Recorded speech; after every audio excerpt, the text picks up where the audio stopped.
The Supreme Court of India today continued hearing the batch of petitions challenging the Karnataka High Court's verdict which upheld the ban on wearing of hijab by Muslim girl students in education institutes in the state of Karnataka. Today was the 7th day of hearing by a bench comprising Justices Hemant Gupta and Sudhanshu Dhulia. Senior Advocate Dushyant Dave, appearing for the petitioners today, made elaborate submissions on the religious and cultural diversity of India, Constituent Assembly debates, and the protection of religious rights under Article 25 of the Constitution.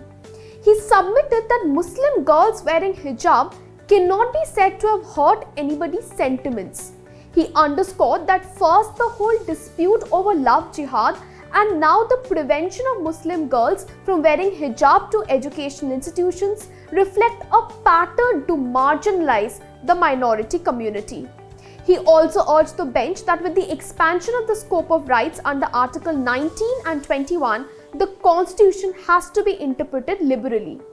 Hearing in the case will continue tomorrow at 11 am, where Dave will continue his submissions. In this video, we will have a look at all the arguments advanced by Dave in detail and also the courtroom exchanges that took place. We have also covered in detail in our earlier videos the arguments advanced by the concerned parties and the courtroom exchanges that took place during the prior hearings. The link to the videos have been given in the description box below. Please do check it out. Tracing the origin of harmonious coexistence of various religions in India to 5,000 years ago, Dave informed the Supreme Court that India is the only place where people who came here settled here without any conquest except the British. He also highlighted that the country is built on a liberal tradition in unity in diversity. However, he added that there have been a series of acts and omissions lately which show a pattern to marginalize the minority community. Reflecting on the current circumstances, Dave lamented, and I quote here, "How is it unity in diversity if a Hindu has to get permission from the magistrate to marry a Muslim? How can you shackle love? And magistrate will take his sweet time and all the fringe elements will come in. How is it a democracy? History shows Akbar married a Rajput woman and he allowed worship of Krishna. Today we feel if someone falls in love and marries, we think it is an attempt to convert. I don't know where we are heading." Dave argued that this case is not just about the uniform, but it is about telling the Muslim community that they are supposed to do what we tell them to do. However, on the point of the segregation of the minority community, he said that the minorities can be an explosive force which, if erupts, can destroy the social fabric. Elaborating on this, he argued, and I quote here, "More than 10,000 suicide bombings have taken place in Islamic world, only one in India. This means minorities have faith in our country. Read papers, will see reports of daily suicide bombings in Iraq, Syria, but not in India. Religion is a very difficult frame of mind to control among the masses. It is the leaders who can guide the masses." During the hearing, Dave also referred to the speeches made by the chairman of the Minorities Committee in the Constituent Assembly, Sardar Vallabhbhai Patel, to submit, and I quote, "Nothing is better than to minority to place a sense of confidence in majority and also in the majority to think who we will feel if we are treated like them." At this point, Justice Gupta asked Dave as to what extent the Constituent Assembly debates are relevant for the purpose of interpretation. In response, Dave said that the debates express the will of the people. Justice Gupta then asked if there is any precedent of the Supreme Court relying upon Constituent Assembly debates to interpret the Constitution of India. At this juncture, Justice Dhulia pointed out that in the National Judicial Appointments Commission case, that is the NJAC case, the Constituent Assembly debate speeches were referred to. Dave also added that in the Puttaswamy case as well, the Constituent Assembly debates were referred to. Justice Gupta then asked, and I quote here, "To what extent Constituent Assembly debates are relevant to interpret the present day Constitution?"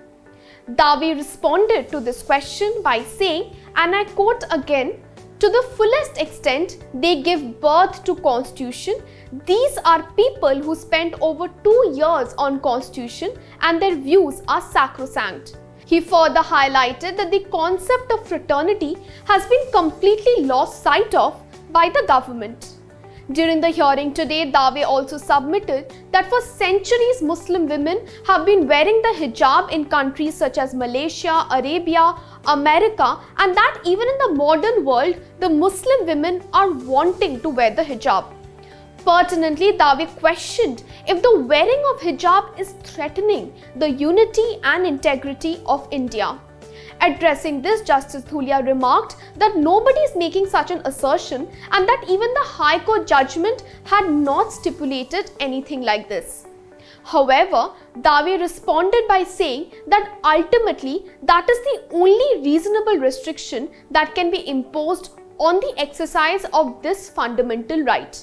Disagreeing with such a contention, Justice Dhulia remarked, and I quote, "Here your argument can be self-contradictory because the argument was right to wear hijab flows from Article 19 and it can be restricted only under Article 19 Clause 2 only by a statutory law."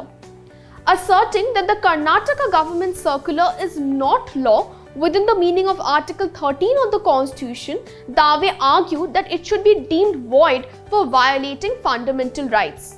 He also argued that the fundamental rights guaranteed under Article 25 of the Constitution can be exercised anywhere, whether in the bedroom or the classroom. Elaborating further, Dave cited an example, and I quote here, "The Bar Council of India prescribes a dress code. If tomorrow I come to a court wearing a cap, will your lordship stop? It was a tradition of lawyers to wear caps or turbans in courtrooms." Justice Gupta then pointed out at this juncture that it was a tradition whenever one goes to respectful places, head is covered. Dave responded by saying, and I quote again, "And classroom is a respectful place. Look at our Prime Minister, how beautifully he wears turbans on important days. It is a way to respect the people."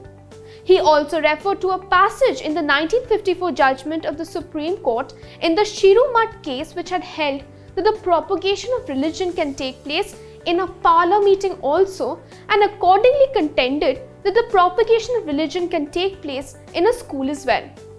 Emphasizing on a Muslim woman's right to wear a hijab if she thinks it is essential to her faith, Dave argued, and I quote again, "If a Muslim woman thinks that wearing of hijab is conducive for her religion, no authority, no court can say otherwise." He also implored the bench to give due weightage to the judgments of the South African court, UK court and the French court by pointing out that the Indian Constitution has borrowed extensively from other jurisdictions.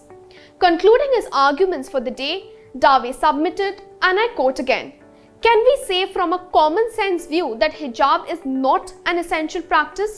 We may like it or we may not like it, but that does not affect their right to wear a hijab."